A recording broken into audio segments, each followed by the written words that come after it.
Mom has picked two potential brides for my younger brother, Elliot Wilson and me. One is Sarah Hawkins, a wealthy heiress whose eyes never leave Elliot. I'm left with Melissa Wright, a daughter from a family of scholars. She's blind and confined to a wheelchair. I don't look down on her.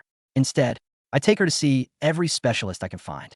For that, I spend all my savings and continue working hard to support her. Every doctor says there is nothing physically wrong with her legs, suggesting that it might be psychological. So I take Melissa to the beach to feel the ocean breeze.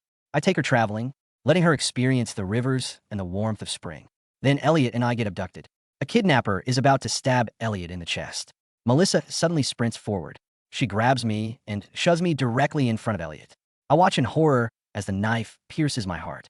Behind her, a crowd of bodyguards calls her Miss Wright respectfully. That's when I realized she isn't paralyzed. She isn't blind, and she isn't from some modest family of scholars. She just doesn't want to stand by my side or even have me in her sight. I'm sorry. My family is the richest in town. My dad wanted me to fake it to test your character. You passed, but I just can't love you. Even if Elliot didn't choose me, I couldn't let him die. I'll make it up to you in another life. When I open my eyes again, I've returned to the day Mom is choosing our brides. The living room Mom was smiling as she entertained two women. One was Melissa Wright sitting in a wheelchair, and the other was Sarah Hawkins, dressed head to toe in luxury brands. Just like in my last life, my younger brother, Elliot Wilson, couldn't take his eyes off Sarah. Meanwhile, our youngest brother, Eddie Wilson, who was just watching the drama unfold, noticed how pale I looked. He chimed in mockingly. It's an obvious choice. Daryl dresses like a total peasant. He's a perfect match for the blind lady. Elliot has been the school heartthrob his whole life. We can't let a loser ruin his chances. I clench my fists. You're saying I should be the one whose future gets ruined? Me, the one who puts food on your table? Have you forgotten how you're even alive right now? Elliot and Eddie were twins, 3 years younger than me. Ever since we were kids, our parents had brainwashed me with the idea that the eldest brother was like a father figure. I was expected to protect my brothers and help support the family. As a result, they always got the best food and the newest clothes. When Eddie suffered from kidney disease and needed a transplant, I was the one who gave him my kidney. Now, Eddie wanted to marry a wealthy woman, but he couldn't afford the engagement gift. Mom had the nerve to track down the Wright and Hawkins families, whom we hadn't contacted in over a decade, and demanded they honor an old, arranged marriage arrangement made by our elders. The plan was to use the engagement gifts Elliot and I received from these brides to pay for Eddie's wedding. But since I had been reborn, I had nothing left to lose. I choose Sarah. If I don't get her, I'm not marrying anyone. Everyone froze. Elliot's face, flushed with sheer panic, had never spoken up so fiercely in this house before, let alone taken anything he wanted. He immediately shot a desperate look at Sarah. Sarah took the cue. She instantly slid over to sit next to Elliot and nestled into his arms. Elliot and I fell in love at first sight. As his older brother, surely you wouldn't tear a loving couple apart, right? Elliot gripped her hand tightly, his eyes welling with tears. You know, I don't know how to take care of anyone. I could never live with Melissa if her condition got worse. The guilt would kill me. Didn't Grandpa teach you traditional medicine? If you marry her and somehow cure her, that would still be doing a good deed. I glanced over at the silent Melissa, and a faint smirk played on my lips. So you're saying you've officially chosen Sarah, right? He nodded quickly. Dad immediately sealed the deal. All right, then it's settled. But the next second, Melissa moved. She raised her hand, took off her sunglasses, and revealed a pair of perfectly clear eyes. And she stood right up from the wheelchair. Walking past me, she went straight up to Elliot with a smile. You don't need to worry about taking care of me. I was just playing a little joke on everyone earlier. And while I might not be from Seabrook, my father happens to be the wealthiest man in Gelton. You'll live a very good life if you marry me. Elliot, will you give me a chance to pursue you? I sneered inwardly. As expected, she was reborn too. That made things a lot easier. While everyone was still reeling from the sudden turn of events, I spoke up. Dad, since that's the case, I'm out. How much engagement gift you can get from them will depend on you. Dad looked incredibly awkward when he snapped back to reality. One woman was the daughter of Jullerton's wealthiest man, and the other was from a prominent elite family in Seabrook. He couldn't afford to offend either of them. To make matters worse, Sarah's competitive streak flared up. He stood up and glared right back at Melissa. A real lady doesn't steal another woman's man. You know, Melissa didn't back down an inch. As for who he belongs to, I think that's for Elliot to decide. Then a beautiful smile graced her lips as she looked at Elliot with utter tenderness. Do you remember when we were kids? My grandpa set up a chess endgame under the tree in Seabrook, cracked it in less than an hour, and you were the only one who ever did. I was so captivated by your brilliance back then that I swore I'd marry no one else in this life. Don't feel pressured. Sarah and I will compete fairly. and I'll respect whoever you choose in the end. In my last life, I never understood why she loved Elliot so fiercely, until the day I died. Hearing the truth now, I just found it hilarious. I was the one who solved that chess game, but I couldn't blame her for the mistake. Back then, I was starving because I gave all my food to my brothers, so I wasn't even as tall as Elliot. Still, I couldn't be bothered to correct her. It just felt entirely pointless. Seeing Elliot nod, Sarah looked annoyed but agreed to the arrangement.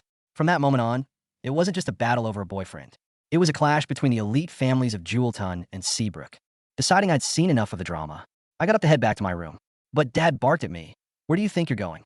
"Oh, I'm packing up to leave this house and live with Grandpa." "You're not going anywhere. If you leave, who are they supposed to marry?"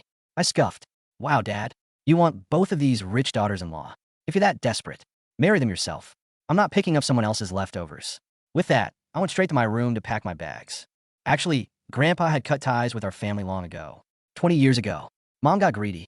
She bragged that Grandpa's medical skills could bring the dead back to life and forced him to treat a corpse, really ruining his lifelong reputation. Grandpa kicked her out on the spot and disowned her. Once I was old enough to know better, I would sneak out to visit him. I was the only one who ever did. And as it turned out, I had a real gift for traditional medicine. In my last life, I was supposed to inherit Grandpa's practice. I only gave it up because I married Melissa. I had spent all my time working multiple part-time jobs just to afford her hospital bills and save up to take her traveling so she could clear her mind. But this time I was going to live for myself. After packing my bags, I ran down to the neighborhood gate to hail a cab. But Melissa stood squarely in front of me, stopping me. This was the first time I had ever stood face to face with her. Like this, I finally noticed how tall and physically flawless she was. Too bad her heart was completely rotten. "Daryl, you were reborn too, weren't you?" she asked. I met her gaze evenly. Yeah. I remember every cold look you ever gave me, every lie you told me, and especially the pain of that knife piercing my heart." She sighed softly. "I'm sorry. Save your cheap apologies. I will never forgive you. Move. You're blocking my way." Suddenly, her hand clamped down on my arm like a steel vise. "You can't leave." The next second, 2 bodyguards shoved me into a car. By brute force, was brought to a villa completely surrounded by her men. "Melissa, what the hell do you want? I'm already staying out of your and Elliot's way. So why are you locking me up?" "Daryl, I told you in our last life that I would make it up to you. If he doesn't choose me this time, I'll marry you and make sure you're set for life." I sneered. "And what if he does choose you? Then I'll give you a massive payoff and let you go. But for now, I need you to help me pursue him. Tell me everything he likes. Start by telling me his favorite foods." I invited him over for dinner, and I'm going to cook for him myself. Even though I was full of hatred, seeing her care so deeply about Elliot still made my heart ache a little. I bit my lip hard, refusing to speak. But Melissa's nails dug deep into my flesh. Wincing from the pain, I finally spat out expensive stuff. The pricier the better. Once she headed into the kitchen, I looked around the house desperately, trying to find a way to escape. Before long, the doorbell rang. Elliot was standing at the door in a well-tailored casual suit, looking naive and youthful. Melissa welcomed him in with a smile. He put on a deep voice to thank her, before finally noticing a whole extra person sitting in the room. "What the hell are you doing here?" Melissa quickly explained on my behalf. "He's here to help me win you over." I figured he would know your taste best. Though disgust flashed in Elliot's eyes, he still forced a deeply moved expression. "Mel, you're so thoughtful." Once we sat down, I didn't hold back, stuffing my face with air-freighted lobster and king crab. Elliot, however, was frantically typing away on his phone until it suddenly rang loudly. "Hello, Mom. Don't panic. What's wrong?" "What?" "I'm on my way." After hanging up, he suddenly dropped his knees right in front of me with a loud thud. "Daryl, Eddie needs another kidney transplant. You have to help him. You can't just watch him die." My mind went completely blank. I remembered that after the previous surgery, the doctor said Eddie had recovered perfectly and wouldn't relapse. "You're a match, too. Why don't you donate yours?" I asked, but Elliot acted as if he couldn't hear me. He repeatedly slammed his forehead against the floor. "Daryl, I'm begging you. Please save him." Heartbroken by the sight, Melissa pulled him up from the floor and held him tightly in her arms. Then she glared at me with pure rage. "You're so selfish." With that, she dragged Elliot out of the room. She didn't forget to order her bodyguards to keep a tight eye on me. I was locked in a room on the 3rd floor. No matter how hard I pounded on the door, it was useless. Finding a heavy trophy, I smashed it against the window without hesitation. As I looked down from the 3rd story, my legs went weak. I shut my eyes tight and jumped. Luck wasn't on my side. I hit the ground hard, breaking several ribs. The pain was so agonizing, I could barely breathe. Just then, Melissa walked over instinctively. I cried out for help. "Take me to the hospital." but her voice was utterly frigid. You're not going anywhere. You're staying right here to give Eddie your kidney. I stared at her in disbelief, tears streaming down my face. I only have one kidney left. If I give him this one, I'll die. Yeah, I know. A cold emptiness washed over me. And this is your way of making it up to me. I'm sorry. I can't bear to see Elliot sad. Just consider it another thing I owe you. I lay trapped in that bed for several days. While my physical injuries slowly improved, my life was ticking away. Waiting around just to die filled me with absolute despair. 5 days later, Elliot walked into my room alone. Seeing me pinned helplessly to the bed, he burst into a cruel laugh. Daryl, since you're about to die anyway, I might as well tell you the truth. The person who needs the kidney is actually someone Eddie hit with his car. Quite a coincidence, isn't it? They just happen to be a perfect match for you. My tears fell uncontrollably. Haven't I treated you guys well since we were kids? Why are you doing this to me? He glared back at me viciously. You can blame Melissa for that. If she were actually a cripple, I would have let you have her. Too bad she isn't. So I want them both. I closed my eyes in deep sorrow. Elliot reached over and unbuckled my restraints. I got up and followed slowly behind him. The moment we reached the doorway, I shoved him out and slammed the door shut, locking it instantly. Picking up the gasoline I had hidden by the bed, I poured it all over the floor and struck a match, setting everything ablaze.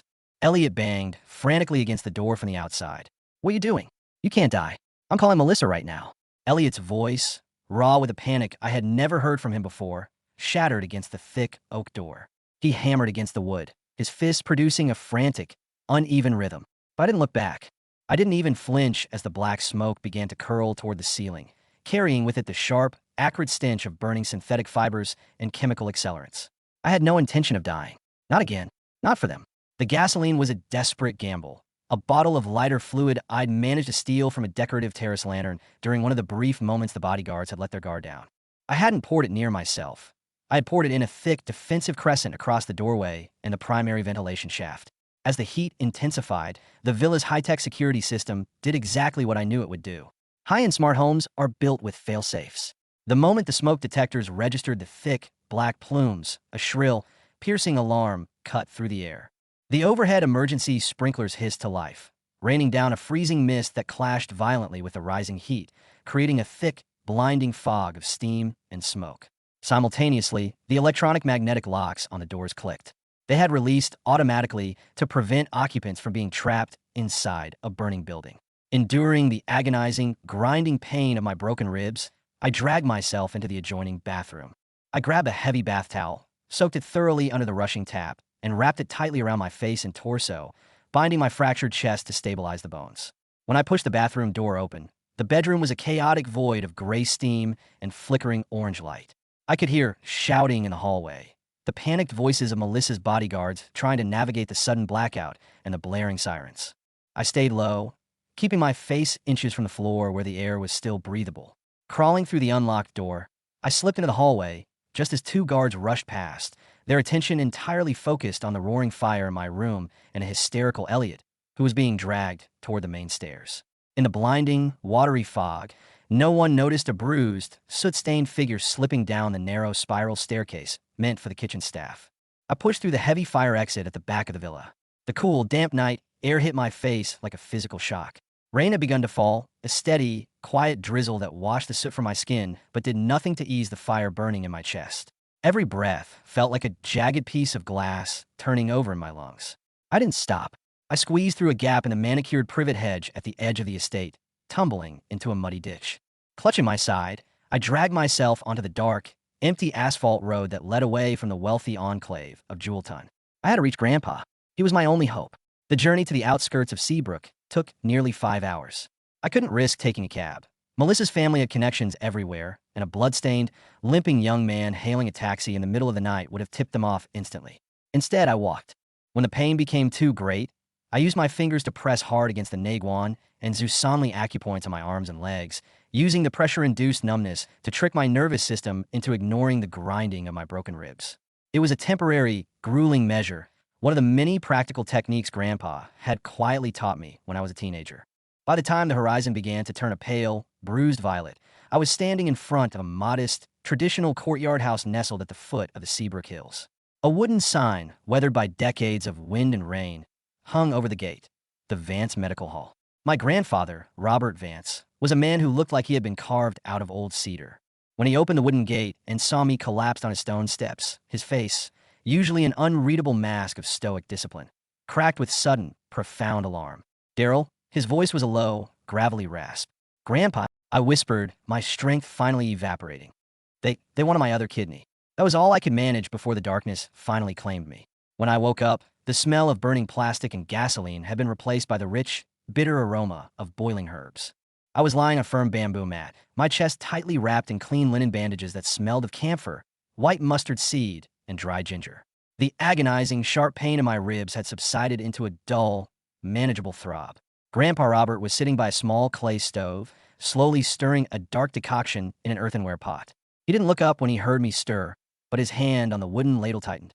"Your mother," he said, his voice dripping with cold, ancient fury, "is a plague upon this earth. And the sons she raised are nothing but parasites." "You set my ribs," I said, my voice hoarse. "3 of them are cracked. One was completely fractured," Grandpa said, finally turned to look at me. His eyes, though surrounded by deep wrinkles, were incredibly sharp. "If you had walked another mile, the bone would have pierced your lung. And your remaining kidney, it is under immense strain." "What did they do to you, Daryl?" I lay there and told him everything. I told him about my first life, the decades of quiet suffering, Melissa's elaborate lie, the agonizing betrayal at the hands of the woman I had spent all my savings to cure, and the cold steel of the knife that had ended my previous existence. I told him about the rebirth, my attempt to escape, and how Elliot and Melissa had locked me away, planning to harvest my last remaining kidney to cover up Eddie's hit-and-run crime. Grandpa listened in absolute silence. The only sound in the room was the steady, rhythmic bubbling of the herbal medicine. When I finished, he stood up, walked over to a heavy wooden chest in the corner of the room, and pulled out an old, yellowed leather pouch. He unrolled it on the table beside my bed. Inside were dozens of slender, gleaming silver needles. "Your mother thought traditional medicine was a tool for trickery and greed," Grandpa said softly, his fingers tracing the tips of the needles. "She ruined my name because she wanted to prove I could perform miracles for her own vanity. But true medicine is not a circus trick, Daryl. It is the boundary between life and death. You have the gift. You always did." He looked at me, his expression hardening into something fiercely protective. "For the next 3 months, you do not leave this courtyard. You will drink my medicine, you will heal your bones, and you will memorize every formula in my library. If they want to treat you like cattle to be slaughtered, we will show them what happens when the slaughterer faces the master of life and death." "Thank you, Grandpa," I whispered, a tear slipping down my temple, soaking into the bamboo mat. For the first time in 2 lifetimes, I felt safe. For the next 3 months, I lived in a world of silence and study. Under Grandpa's strict guidance, I learned how to read the subtle variations of the human pulse, the floating, the deep, the rapid, and the slippery. I memorized the precise interactions of hundreds of herbs, learning how a single gram of licorice root could harmonize a toxic formula, or how a needle inserted into the Higa point could stop a raging fever in minutes. My body began to change. The gaunt, starved look I'd carried since childhood, a result of always giving my portion of food to Elliot and Eddie, slowly vanished. My skin regained its healthy color, and my chest healed completely, stronger than it had been before. But while I was secluded in the mountains, the world outside was spinning into chaos. Grandpa's old assistant, a quiet man named Thomas, would occasionally bring back news from the city. The fire at Melissa's villa had been swept under the rug, but the disappearance of Elliot Wilson had caused a quiet stir. The Wilson family had told the neighbors that I had run away with a low-class woman and abandoned my filial duties. But their domestic lies couldn't cover up the rotting core of their finances. Eddie's victim, the young man he had hit with his car, was still in a vegetative state at Seabrook General Hospital. The victim's family was not ordinary. They were the Chun family, a moderately wealthy and highly respected clan of local merchants. They were demanding justice, and the police investigation was slowly creeping closer to Eddie. Melissa had used her family's immense wealth to temporarily bribe the hospital administrators and delay the forensic reports. But without a kidney transplant to bring the young man back from the brink of death, the cover-up was failing. Elliot was desperately trying to play the hero, promising Melissa that he would find his brother and make things right, all while continuing to secretly meet with Sarah Hawkins to secure her family's financial backing as a backup plan. Elliot wanted both. He wanted Melissa's vast jewel-ton fortune, and he wanted Sarah's high society status in Seabrook. He was playing a dangerous game of balance, entirely unaware that the foundation beneath his feet was already turning to ash. One evening, Thomas returned with a sleek, gold-embossed invitation card. "It's for the annual Seabrook Medical Charity Gala," Thomas said, handing it to Grandpa. "The local elite are hosting it to raise funds for the city's hospital expansion. Because of the pressure from the Chun family's incident, The organizers are desperate to invite the most prestigious medical figures to boost their credibility. They've sent an invitation to you, Master Vance. Grandpa looked at the card, then passed it to me. They want the old man to show his face to legitimize their corrupt gathering. Grandpa sneered. But more importantly, look at the list of co-sponsors. My eyes scanned the elegant script at the bottom of the card. Co-sponsored by the Wright Group of Jewelton and the Hawkins Corporation of Seabrook. A cold, calm smile spread across my face. It seems everyone we know will be there. Are you ready, Daryl? Grandpa asked, his eyes searching my face. I've spent 2 lifetimes being the sacrifice, Grandpa, I said, my voice steady and quiet. It's time they realized that the person they threw into the fire was the only one who knew how to put it out. The night of the gala arrived under a canopy of clear, starlit skies. The Seabrook Grand Palace Hall was a spectacle of towering glass, glittering crystal chandeliers, and the soft, ambient hum of classical violins. Men in tailored tuxedos and women in shimmering evening gowns moved gracefully across the polished marble floors. I arrived with Grandpa. I was dressed in a dark, charcoal gray traditional linen robe with subtle silver embroidery along the collar, a design that was understated but carried an undeniable air of classical elegance. My hair was neatly cut, my posture erect, and my eyes clear. I no longer looked like the ragged, desperate older brother who would beg for scraps to feed his family. As we walked into the main hall, Grandpa was immediately swarmed by several elderly physicians and city officials. Despite his decades of seclusion, his reputation as a medical legend who had once saved the city's old governor remained untouched. Master Vance, it is an absolute honor, an elderly man in a tailored suit exclaimed, bowing slightly. We never thought you would grace us with your presence tonight. I'm only here to introduce my successor, Grandpa said, his voice carrying clearly across the immediate circle. He placed a hand on my shoulder. This is my grandson, Daryl. He has inherited my complete medical legacy. The surrounding doctors looked at me with a mixture of surprise and curiosity. I bowed politely, maintaining a calm, dignified demeanor. Daryl, a sharp, familiar voice cut through the polite murmurs. I turned slowly. Standing a few feet away was my mother, her face painted with heavy makeup that failed to hide the deep lines of stress around her eyes. Beside her stood my father, dressed in a rented suit that was slightly too tight, and my twin brothers, Elliot and Eddie. Eddie looked terrible. His face was pale, his eyes sunken, and his hands trembled slightly, the clear signs of a failing kidney and the crushing weight of impending legal doom. You're alive? My mother gasped, her eyes widening in disbelief. They said you ran away. Ran away? I echoed, my voice calm, but loud enough to draw the attention of the nearby guests. Is that what you told the neighbors, Mom? Or was it easier to say that than to explain why your beloved younger sons tried to lock me in a burning villa to steal my last remaining organ? What nonsense are you talking about? My father hissed, stepping forward, his face flushing red. How dare you speak to your mother like that in public? You ungrateful brat. We raised you. You didn't raise me. I interrupted, my voice dropping to a cold, precise whisper that somehow carried further than a shout. You used me. You took my kidney for Eddie when we were teenagers. And when he ruined his new life through his own recklessness, you tried to take the only one I had left. But look at him now. It seems without my blood to sustain him, your golden boy is rotting from the inside out. Daryl, stop. Melissa Wright stepped out from the crowd. She was stunning, dressed in an emerald green silk gown that complemented her tall, athletic frame.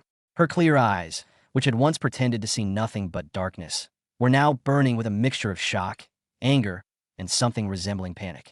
Beside her was Sarah Hawkins, looking equally shocked, her hand clutching Elliot's arm. Daryl, Melissa said, her voice dropping as she tried to maintain her composure in front of the gathering crowd. You survived. Why didn't you come to me? I told you I would make it up to you. Make it up to me? I let out a soft, dry laugh. By locking me in a room? By letting your bodyguards guard the doors while my ribs were broken? By standing over my bed and telling me my life was worth less than Elliot's happiness? Is that your version of making amends, Melissa? I had no choice.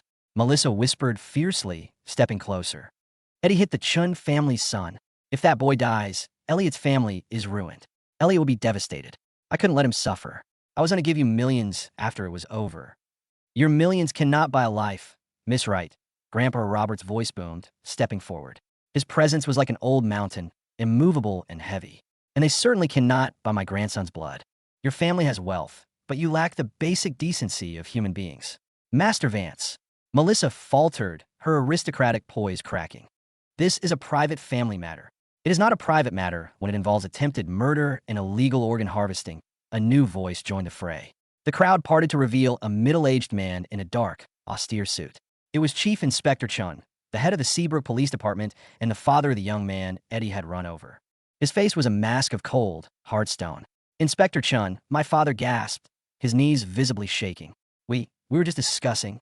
I know exactly what you were discussing, Inspector Chun said, his eyes locking onto Eddie, who looked ready to faint. For the past 3 months, certain anonymous tips have provided my department with detailed financial records, showing massive, unexplained transactions from the Wright Group to various private medical practitioners and hospital staff. It seems someone was trying very hard to procure an illegal organ transplant to cover up a hit and run. Melissa's face drained of all color. She looked at me, her eyes wide with realization. You did this? I merely pointed the police in the direction of the truth, I said quietly. After all, a good physician doesn't just treat the disease, they eliminate the toxin. Wait, there's a mistake. Elliot stepped forward, his voice cracking with desperation. He looked at Melissa, then at Sarah, trying to find a foothold. Daryl is just jealous. He's always been jealous of me because I'm the one everyone loves. He's trying to ruin our family because he couldn't get Melissa or Sarah. He turned to Melissa, his eyes wide with a practiced puppy dog innocence. Mel, you know me. You know I would never do anything illegal. I was just trying to help my brother. And remember what you said? We are destined to be together.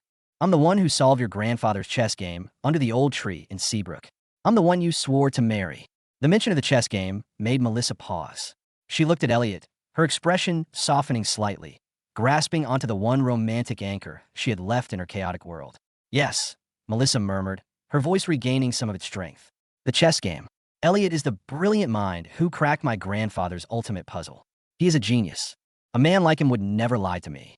I looked at the two of them, and for the first time in 2 lifetimes, the sheer absurdity of it all made me laugh out loud. The sound was clear and echoing, drawing bewildered looks from the entire hall. What are you laughing at, you peasant? Sarah Hawkins snapped, her competitive nature flare up. Do you think you can mock the Wright and Hawkins families? I'm laughing because the level of self-delusion in this room is truly magnificent, I said, wiping a tear of mirth from my eye. I walked over to a heavy mahogany table near the center of the hall, where a decorative hand-carved jade chess set had been laid out for the guests' amusement. With swift, precise movements, I began to arrange the pieces on the board. The black and white armies fell into a highly complex, chaotic pattern. Within 30 seconds, I had recreated a specific legendary endgame, the very same puzzle that Melissa's grandfather, a renowned master of both business and chess, had set up under the old willow tree 20 years ago. Melissa stared at the board, her breath catching in her throat. Her eyes went from the pieces to my face, her pupils dilating with sudden, overwhelming shock. The double dragon coiled siege, I said softly, my voice echoing in the silent hall. Your grandfather set this up to test the intelligence of the children in the neighborhood.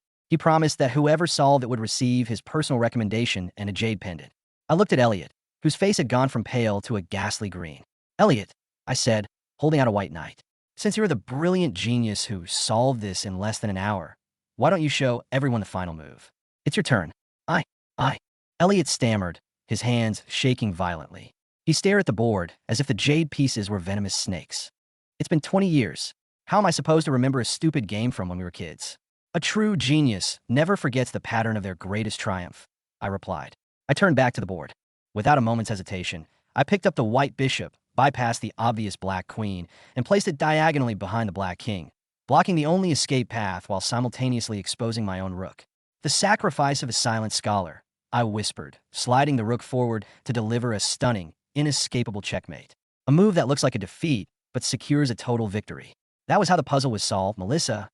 Melissa took a step back, her hands trembling so hard she almost knocked over a waiter's tray. No, she breathed, her voice shaking. No, that's impossible.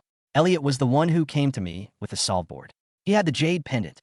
He had the pendant because while I was sitting under that tree, solving the puzzle with a stomach growling from hunger, our mother took the pendant from my hand and gave it to Elliot. I said, my voice devoid of anger, filled only with a cold, clinical detachment.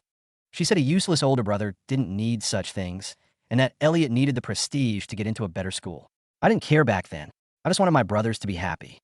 I looked directly into Melissa's clear, beautiful eyes. In your last life, you let me die because you believed Elliot was your childhood savior. In this life, you locked me up and tried to take my last kidney for the very same reason. But the truth is, Melissa, you spent 2 lifetimes destroying the only person who actually saved you, all to worship a pathetic thief. The silence in the grand hall was absolute. Melissa looked at Elliot, her eyes wide with a horror that went deeper than any physical injury. Elliot was sweating profusely, his mouth opening and closing like a fish out of water, unable to utter a single word of defense. "You," Melissa whispered, her voice cracking as tears finally spilled over her cheeks.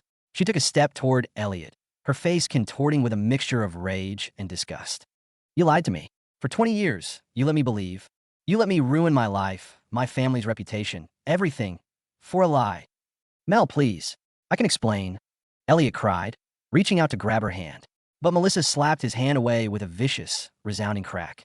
"Don't touch me, you disgusting, parasitic fraud." The downfall of the Wilson family was swift, brutal, and entirely public. Before the gala ended, Inspector Chun personally escorted Eddie Wilson out of the hall in handcuffs. The evidence of his hit and run, combined with the attempted illegal organ transplant, was too substantial to ignore. With the Wright family's financial backing suddenly withdrawn, the cover-up collapsed completely. Within a week, Eddie was sentenced to 15 years in prison for vehicular manslaughter. The young Chin boy had unfortunately passed away 2 days after the gala, despite my attempts to stabilize him with acupuncture and illegal medical solicitation. Our parents, who had spent their entire lives treating me as an organ farm and a cash cow, were ruined. They had taken out massive loans to fund Elliot's pursuit of Sarah Hawkins and to pay for Eddie's initial legal fees. With Eddie in prison and their reputation shattered, their creditors descended upon them like vultures. They were forced to sell their house and live in a cramped, dilapidated apartment on the outskirts of the city, surviving on bitter regrets and mutual blame. Elliot's fate was perhaps the most poetic.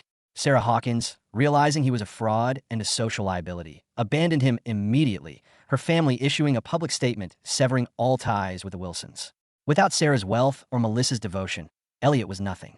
He had no skills, no work ethic, and no intelligence. He tried to find a job, but no reputable company in Seabrook would hire the brother of a convicted felon and a known fraud. The school heartthrob was reduced to working late-night shifts at a greasy spoon diner, his hands, which had once been too delicate to handle anything but luxury, now covered in cheap grease and chemical burns. As for Melissa, the scandal of the kidnapping and the illegal transplant plot devastated the Wright Group's stock. Her father, the wealthiest man in Elliot.I'm, was forced to step down, and their family fortune was heavily depleted by legal fines and damages paid to the Chun family. One quiet afternoon, 3 months after the gala, I was sitting in the courtyard of the Vance Medical Hall, sorting dried ginseng roots under the warm autumn sun. The wooden gate creaked open. Melissa stood there. She was dressed in a simple, dark coat, her hair tied back, devoid of the flashy luxury she usually wore. She looked incredibly thin, her eyes hollow and tired. She didn't enter the courtyard. She just stood at the threshold, looking at me with a profound, aching sorrow. "Daryl," she said softly, "I didn't stop sorting the herbs. If you're here for a consultation, the clinic is closed for the day. I'm not here as a patient," she whispered, her voice trembling. I just wanted to see you. One last time before I leave for Elliot.I'm. My family is selling our remaining assets here. We aren't coming back."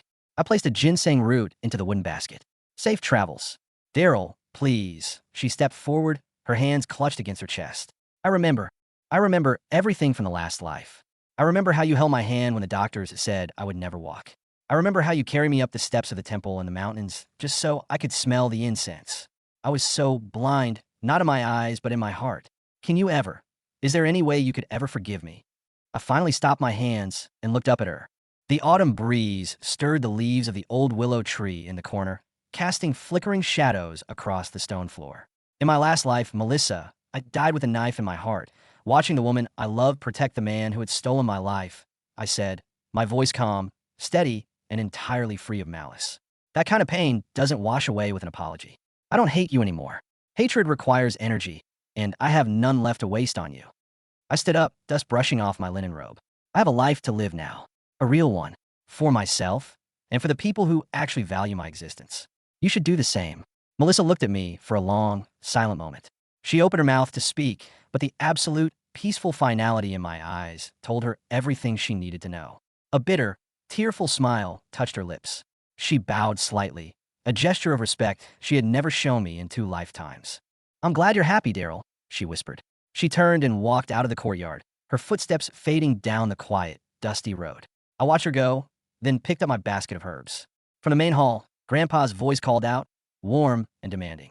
Daryl, bring the ginger root. We have a patient waiting. Coming, Grandpa, I called back, a genuine, peaceful smile gracing my face. The sun was warm on my shoulders, the air was clean, and for the first time in my life, the future belonged entirely to me.